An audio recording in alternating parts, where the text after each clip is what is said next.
Okay, hi all, and welcome back. I'm yet again with Mr. Steve Wilde, the director at Emerge Online, has had a very good response to our kind of first conversation, which was along the lines of winning more business by utilising Google listing.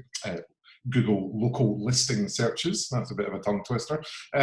So thanks again to Steve for joining us. And what we're going to do is talk about 7 top tips to generate more leads through your website. So hi Steve, welcome back. Hi, thanks David. Sure. And yet again, Steve has very kindly extended the offer. We'll put a link in the comment section. Steve and his team are happy to do a kind of free website review just by kind of filling in a simple form, and we'll put that link in the comment section. I'll remind kind of people again at the end of the call. But yeah, should we? I guess Steve, should we just kind of dive into tip number 7? But I guess that's the 7 top tips. But as a starting point, why there seems to be a lot of information about if you Google top tips to generate more leads through your website, it seems to be quite a contentious topic. No one person seems to have the same 7. Is there a reason for that, or is it just such a big subject that people can kind of talk all day about it? It's a huge subject. When you look at a website or when you look at a business in general, you may find there's lots of issues either with how that business runs and how it's structured, or how the website runs. Yeah. Traditionally, a business owner would go to a website designer and say, hey, design me a website. And sometimes that designer would sit down with the client to understand what's important about their business, what pain points they have, what they need to address, what customers they're targeting, what they're looking for. Or alternatively, the website designer will go, yeah, I'll design your website and just deliver a website. Okay. Yeah. Which doesn't really address what the customer's trying to achieve. It doesn't address what their customers need, and doesn't convert very well. So, I jotted down, as we started the call, about 13 ideas off the top of my head. Yeah. We could say we'd go 7, and I managed to just quickly jot down 13. So, on a website, the most important things is measuring the traffic and the conversion elements, as in inquiries, or if it's an online store, how many times people place an order. That is the key factors. Yeah. And with internet marketing and websites, you can measure everything to fine detail using Google Analytics, which is free. A piece of code if you haven't got it behind this in the back of the website, which will measure where your visitors are coming from and how they engage. For instance, organic inquiries will convert better normally than pay-per-click. Google AdWords inquiries. Yeah. You may find that you have a business where Instagram converts better than Twitter as a traffic source. So you need to measure them things. Yeah. One of the main things is speed of the site loading. If you went into a shop and there's one person serving and there's a big queue, you'd probably walk out and go, I'll go back later, or I'll go somewhere else. You want fast interactions. Yeah, there's nothing more frustrating than watching a screen waiting for a page. Yeah. I think my breaking point is around about 4 or 5 seconds. I think that I'm just going to click. Yeah, there's industry standards which we could go into about load time and how long it takes to load, say, a page, and the amount of people that get bored and leave. Yeah. That's another topic on bounce rates and all stats and stuff like that. Yeah. Another simple guide to get you more conversions is to offer a free guide or report, the top tips to blah in your industry. Yeah. They're invaluable to get an email address and engagement. You're not asking for an order, you're not asking for a commitment, you're just saying, here's a free guide. Yeah. A lot of people are not ready to engage with you to buy a service or whatever. They want to find information first and get some ideas in front of them. So if you're getting that person's email address in relation for a guide, here you go, here's a little report. Yeah. in their inbox. Because Yeah. often people will forget or leave it for a few days and then come back. What's Where your did I find thoughts? that? Where did I find this? Oh, inbox. What's your thoughts? Because I've read kind of mixed reports about this kind of free guide, kind of downloadable stuff. Some people say it's kind of a bit outdated because people are just cracking on to the fact that it's exactly as you said, just a way to get hold of someone's email address, so you can just spam them 17 times a day with offers, kind of thing. And downloadables are becoming less mainstream on websites than they were. Have you come across that? If it's valuable information, and you clearly say you can have this free guide, we're not going to spam you, and you stick to your words. Yeah. You're giving something that's brandable, that's got good content to them. Yeah. Yeah. You're educating them quite often, because sometimes in the industry you've got people coming in that need your service, but they don't understand what the service is and the benefits and the features and why and all these sort of questions that they have in the back of their head. So you're just educating them. Yeah. And you're getting your brand out to them. So it's on their desktop, it's in their inbox. Yeah. It does work. There are people that send rubbish out there and they will email you 3 times a day. That just annoys people. Yeah. Speaking of free guides, you obviously want to take their details. Keep it simple. Yeah. If you're given a free guide, you just want their name and email address. Yeah. You don't need their date of birth. You don't need anything else. You don't need a postal address. Yeah. Here's a free guide. If it comes to the point where somebody's inquiring about a service, again, keep it simple. Just ask for the basic information. Enough information for you to be able to contact them, which should be either a phone and an email address. Yeah. Right? If you're doing something where you need dimensions of people or specific information, just get the basic information and arrange a call, and you can have a chat. Say, okay, how big is this place that we need to go and maintain or clean? Ask all them detailed questions afterwards. Yeah. People hate filling in forms, and people make forms too complicated that the end user doesn't know how to fill them in. Yeah. If you've got like a date box, make sure there's a calendar that they can click on to say that I'll click on the 17th of the month. Yeah. And then give them a time slot, which makes it easy rather than typing in information. Yeah. Another easy tip: if people want to ring you, make sure your phone numbers are click to call. So if they're on a mobile device, they can just click the number on the screen and it dials from their phone. They're not having to write it down. Oh, yeah, that's a good one. Because again, if they're writing it down, they've got to find a pen and paper, they've got to read the screen, check the number. Yeah. Every point you can, make it easy for them to contact you. Yeah, that's a good one. Keeping on the forms and the contact, a clear call to action. So next to a phone number, free quotation, free advice. Yeah. Phone us. Yeah. On an inquiry form, quick free quotation. Most web designers will just have a button that says send or submit. Yeah. But the wording on buttons and throughout the site can make a huge difference. For instance, we did a site a while back where we took over, and one of the buttons was get started now. Well, that's a very strong statement, and it was a trial they were offering. So we changed it to start a free trial. Yeah. It just resonates better with the end user, and there's a 26% increase on people clicking on that button. That's a decent percentage. Just by changing the wordage of that button. You can also look at the colours, because again, designers will design something a specific way, but the end user, you need to draw their attention to key points. Yeah. So if you've got like a free quotation button, make sure it's cleanly visible on the page and doesn't blend in with the rest of the site. Yeah. That makes sense. You can offer a money back guarantee on your service.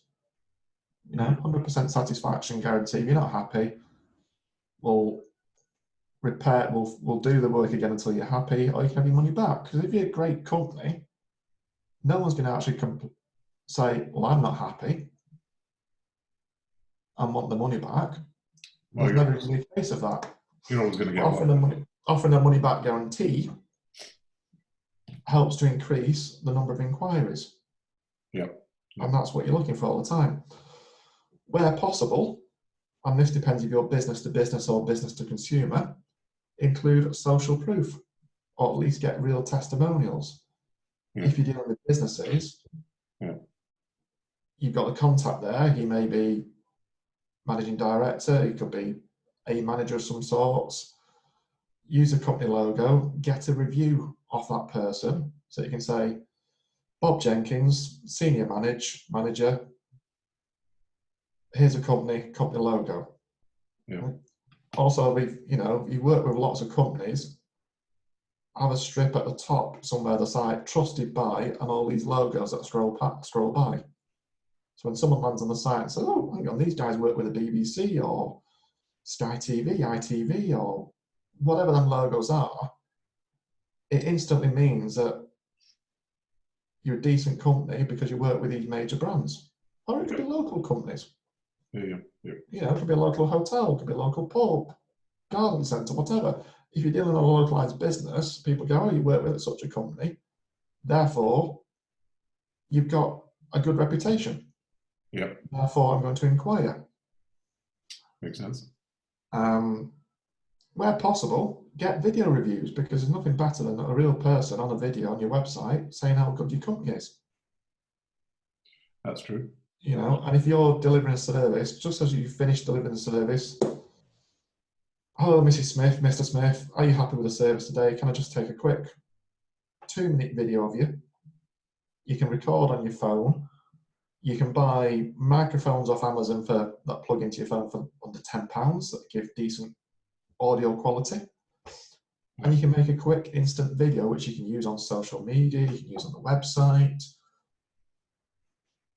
and so on. Perfect. Another thing, if you're looking at the screen and not listening, you can see this site here, which I found the other day, I don't know how I found it, is another example of a site that's not got an SSL. So it immediately says not secure in the address bar. Oh, yes. That puts doubt in people's minds, especially if they're submitting information.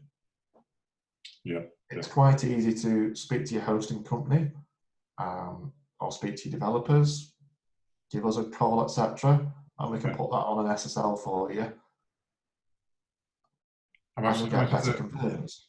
Just remind people, how much does it roughly cost to get an SSL? Well, SSL depends. You can get some free of charge, you can get some at £200, depends on your hosting company. Okay. You tend to look at it and say, okay, what's available, what's right, and then make that decision. But I mean, there's any questions, just throw a question in the comments box below this video, and we're quite happy to give you some advice.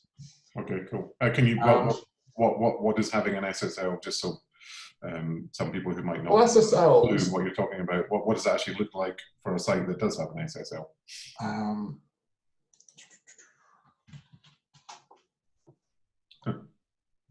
There you go. Padlock in the corner. Padlock. Yeah, cool. Right. Banks have been using it in financial companies for ages. It's a Google ranking factor. And also, when you go to a website and you see not secure, and some browsers show it in red now, it just puts a bit of doubt in people's heads. Yeah. So I was going to just quickly look at some sites in general, just to give people ideas. Here's one. I don't know, some of these tiles you can click on, but it's very compact. I don't think it's been updated since 1995. Perfect. And you've got all this dead space around you and all these small images. Again, there's no clear call to action. It's just, here's some marketing examples. How do I phone these people? How do I contact these people? I don't think there's actually even a contact us page, clearly. I'm lost.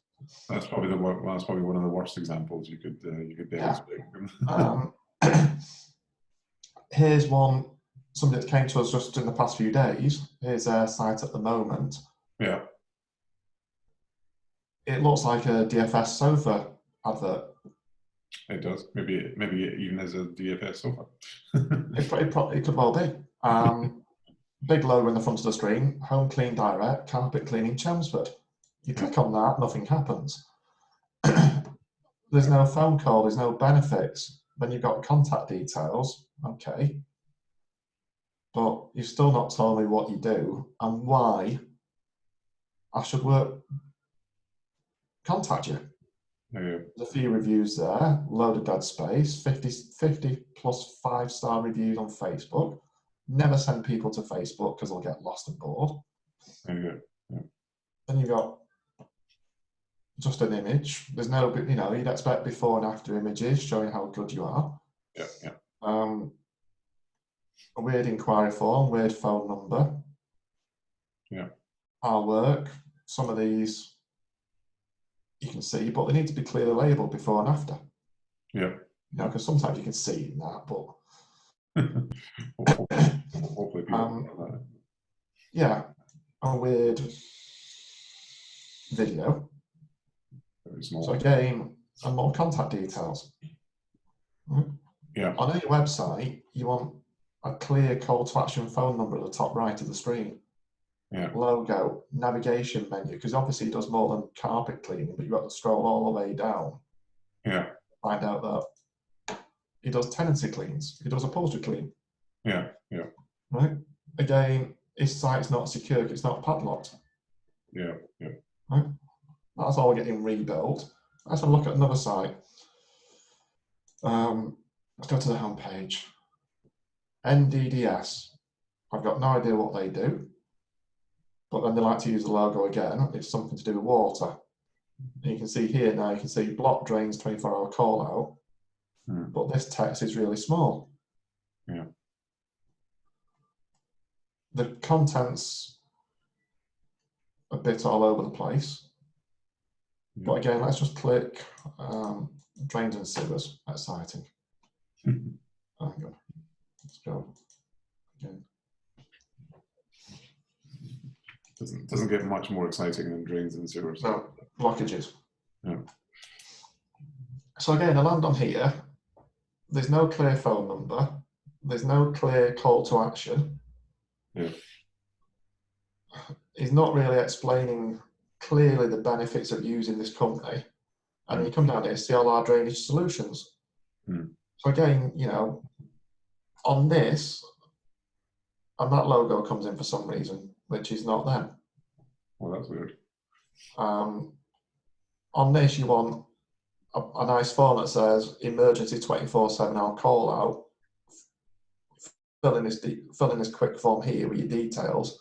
We'll call you back in 5 minutes. Yeah, yeah. Or phone us 24/7 on this number and make sure that number's answered and managed by a team of people. Yeah. Great with a drop-down menu, but every page is the same. Yeah. So if it's flipped over now, it's got that sidebar on that side. I don't know half of this stuff, and probably everybody's watching this video don't know this stuff, but curbing pipe, again, there's no call to action. There's no reason to deal with this company. But again, on the home page, if I scroll back down, they've got these wonderful clients down at the bottom of the page. You only see them on the home page, but you're saying, hang on, you guys work with United Utilities, Yorkshire Water, Scottish Water. Well, I know all these companies, know of them. Yeah. They should be at the top of the page, trusted by these experts. Yeah. I'm going to move on to another site.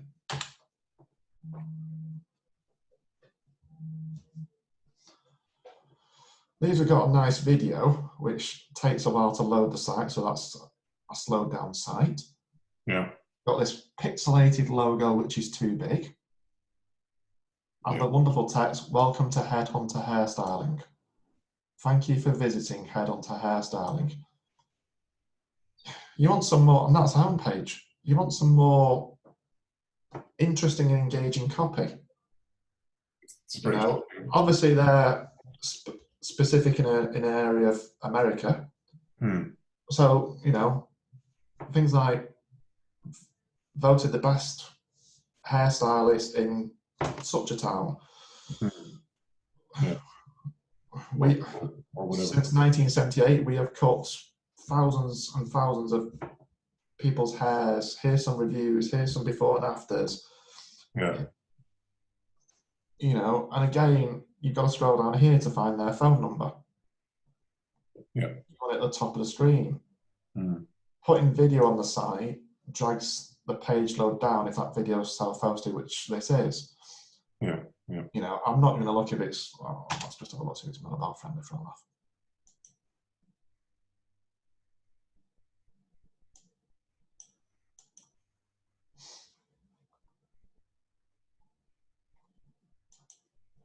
Right, that's not too bad, but again, the video then doesn't work. Oh yeah, it won't play. Yeah. There's things like that should be tested across every size. Yeah. Here's another example I found. Susan Collins is the author of The Hunger Games. Oh yeah. But hi, thanks for visiting. Here's a picture of me with a rat. Where's the rat? You have a picture of a rat with a Central Park. You'd expect to click on these books to take you to a certain page. Yeah. Tell you about the book, but you can't. Oh, right. Here's a small picture of a rat. Here's a mockingjay. Again, you can't click that. It's probably not as important, but you'd expect somebody like Susan Collins, who's written a load of books, either be able to sell these books online or send them to her Amazon page where you can go and buy her books. But none of these work. It's good. Obviously, with Suzanne, she doesn't want a phone number appeared because she doesn't want people ringing her all the time. But you'd expect maybe a contact page that says, speak to my team of people to arrange an interview or something like that. Yeah. Because I want to get in touch with her to say, look, I've got this idea, Suzanne. Would you, I can't contact her. Yeah, that makes sense. Yeah. Well, we've only got a couple of minutes left. Okay. So yeah, we should probably think about summarising, I suppose. Test. Always sit down and speak to other people about what's important. Don't follow competition online, because sometimes the competition online don't know what they're doing. Yeah. And you find in industries a lot of companies will copy each other because they assume that other company's doing well. Yeah. It's a test. You really have to immerse yourself into what works and what doesn't work. Yes. You look at this on screen now, nothing, I don't know which number to ring. View our gallery page. I click it, it looks the same as what I've just been on. Yeah. It's all over the place. Yeah. Here's another site that, bloody hell. The fonts look like they were done in the 1990s. It's like, where does your eyes go? What? Yeah. Again, something like this. This is an American site called Blinky. Everything's flashing. Yeah. You've got a huge amount of space here. These should be really condensed because you're having to scroll and scroll and scroll. Wow. You've obviously got some size breakdown deal, but it's just taking up a huge amount of space. Yeah.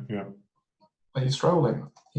Think about the space on the screen, how people come to your site. A lot of people use mobiles these days, so it's got to look good on a mobile and also look good on a desktop. Yeah, that's true. Yeah. You could make a list of all the points and test each one. Yeah.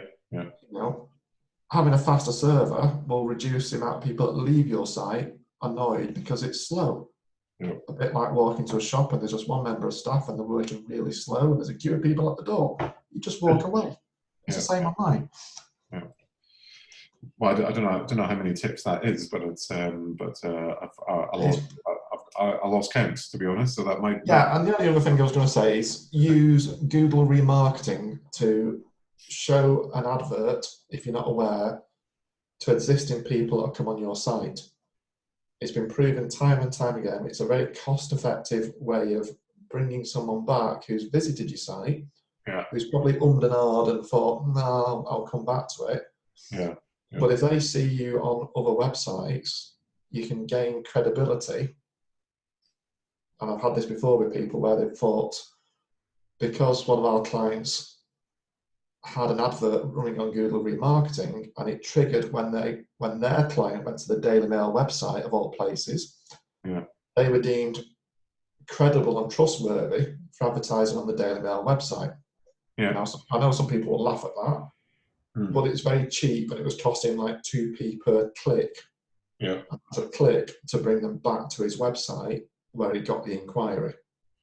And very, very quickly, how do people set that up, or how can they set that up? You would set that up using Google AdWords.